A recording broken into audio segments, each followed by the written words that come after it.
कहानी की शुरुआत होती है एक खूबसूरत सी आइलैंड से। नाम था सोनालैंड।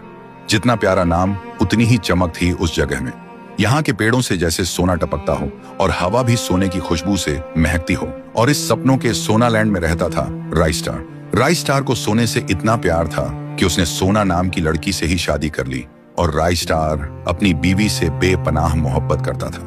दोनों राजा और रानी जैसे जी रहे थे। सोना उसकी जिंदगी थी और सोनालैंड उसकी मोहब्बत का जहान। एक दिन दोनों टीवी देख रहे होते हैं।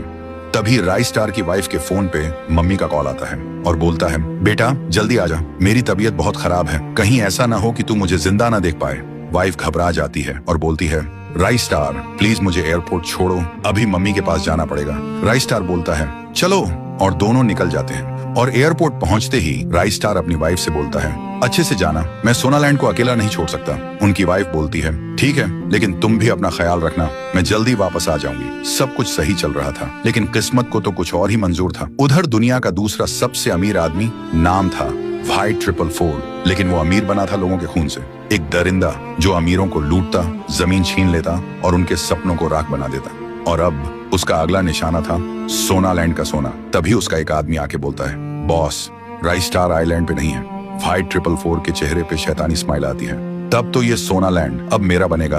और फिर अपने आदमियों के साथ सोनालैंड पर टूट पड़ते हैं। हर एक सोने का टुकड़ा गहने ट्रक में भर के ले जाने लगता। जितनी भी महंगी महंगी गाड़ियां थी, हेलीकॉप्टर, सब लूट लिया जाता है।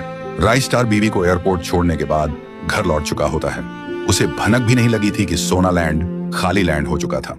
वो टीवी ऑन करता है और सामने आती है ब्रेकिंग न्यूज, प्लेन क्रैश, सभी लोग एक ही झटके में राख हो गए, कोई जिंदा नहीं। राइस्टार का दिल एक सेकंड में छलक जाता है और वो सीधा क्रैश साइट की तरफ भागता है।